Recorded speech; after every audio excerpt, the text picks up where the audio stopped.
Thank you. Now going over to the business blunder of the day, you have the iconic pink Stanley Cup. Turns out to have a little bit of lead in it. So that's not great. Now, this is really the most viral moment I've seen from a product being sold in the past, well, certainly the calendar year, so short year, but I'd say past 6 months. Americans, well, let's be honest, white women in the suburbs, they all flocked to buy a pink Stanley Cup. Now, it is not associated with the Sports Balls team or the Sports Balls trophy. It is actually the the new Stanley design, which was in collaboration with Starbucks, so I'm sure that crossover helped. And it went to Target, so there may have been one straight guy who got this, maybe. Well, maybe two for the wives, but nevertheless, this was on the TikTok and it went viral. These people, they bought this product in droves. Some even paid as much as $300 on eBay for them, which I won't say you're mentally vacuous, but yeah, no, I do. Yeah, if you're paying $300 for that mug that does the same function as any other mug, it's just ridiculous. Personally, when it comes to my preference in tumblers, I've never personally bought one. Now that I think about it, the only time I ever bought a Yeti was when I was doing it for work. So, case in point, if you're watching this show, you can see the tumbler on the table, and that was just for advertising. I I can't fathom paying so much money for a little one, especially because I still have the OG, the original Stanley thermos made in the USA.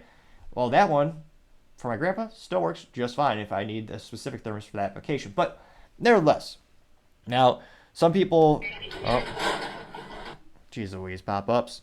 Now, apologies. This comes to us thanks to independent.co.uk, and they note that the Stanley Cup people are freaking out with the lead poisoning, and it first went viral again on TikTok. So TikTok may very well be the rise and fall for this Freakonomics instance where a product just sold out down near instantly. It helped the company out immensely. I mean, business perspective, brilliant. These individuals purchased your product without even thinking twice. Now, they know that, quote, amid the viral craze, some concerned consumers have claimed on social media that drinking from a Stanley Cup may pose certain health risks. In a series of posts shared on TikTok, people have said they performed at-home lead tests in their cups. TikTok user Lead Safe Mama. Let me stop that quote right there. I don't even have to say that's marketing brilliance. You know everything about this person just by that name. I mean, definitely not as good as something as silly as the Topping Show. Oh, wait, never mind. Nevertheless, I mean, you know exactly what her focus is. She's a mom. She's focusing on products that may contain lead, which, especially for young folks and children, can be detrimental to your health. I mean, the younger you are, the more you're affected by lead contamination, which is why traditionally there's extremely strict standards for testing and the usage of lead in the United States in products. It has its place, aka every battery your car has, with the exception of an EV. Although even those still have a traditional lead acid battery in some applications. But ADHD aside, good profile name. You know exactly what she's doing. Back to the quote. They say, quote, the lead safe mama, whose content aims to create awareness towards childhood lead poisoning prevention, shared a video of herself testing the bottom of her Stanley Cup for lead, urging that, quote, all of the lead be removed from kitchenware, especially items used by child, unquote. Which, yes, there's, trying to think of an application where it would make sense to have a lead kitchen item. Granted, I'm by no means a connoisseur of the kitchen, or, I'm definitely not Gordon Ramsay, but I can't fathom an application appropriate where you would have that in the kitchen. Now, it looks like Stanley did respond to this, which, excuse me, good for them, because one, you want to acknowledge this issue, and you want to tell people what's your game plan to fix it, because it turns out there's a little bit of lead. Granted, this is the disconnect between engineering and the common folk and common sense. Now, the spokesperson at Stanley, they claim, or the parent company that owns it, unfortunately, like many American great brands, they're now owned by someone, and they make it not the USA. But nevertheless, the spokesperson explained that at the bottom of each quencher is a circular barrier made of stainless steel, which covers a pellet that contains lead. The pellet seals the product vacuum insulation, and it isn't accessible unless the stainless steel barrier comes off, which is possible but rare. When he continued to ask for comment, the Stanley team said, quote, our engineering and supply chain teams are making progress on innovative alternative materials for use in the sealing process, unquote. Now they note that it's important to note that the lead material is used at the bottom cap to seal the insulated cups, but it doesn't sit on the surface of the stainless steel bottle and never comes in contact with the actual beverage inside the cup. Again, that's according to the spokesperson, and then again, half the article is about the detriments of lead poisoning and the side effects, which again, especially for young people, extremely detrimental, in some cases deadly. But again, the disconnect is the average person is going to read this and go, oh my gosh, there's lead in this cup. Technically true.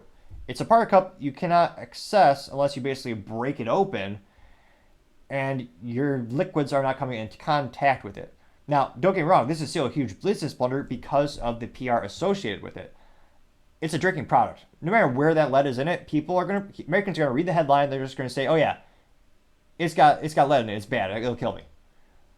So again, we live in a very headline society. Very few people actually read the article or watch the whole YouTube video.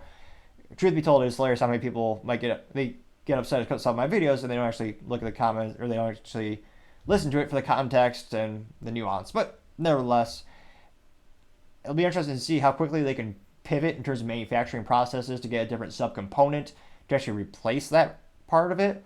Because again, from a technical and a health wise, yeah, it really doesn't matter if it's there.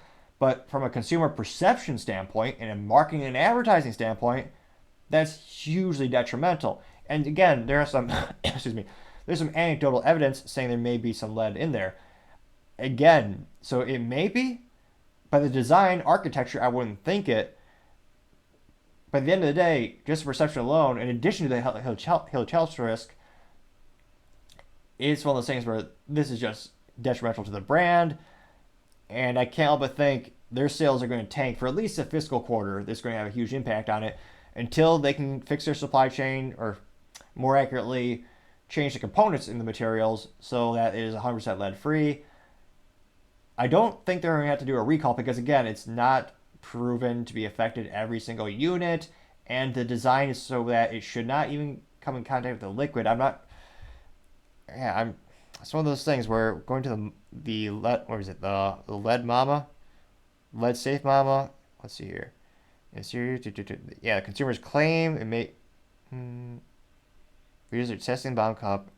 So she's testing the bottom cup. She's texting the bottom cup, and if you click subscribe, it might help with my speaking aptitudes. Lord knows there's many of them, a lot of room for improvement. But if you watch the first couple videos, not a lot of subscribers, but a lot of starting, a lot of speaking aptitudes. But the more subscribers we've gained, the better I've spoken. Granted, maybe just a modicum of improvement, there nevertheless. So if you click that button, again, I'd greatly appreciate it.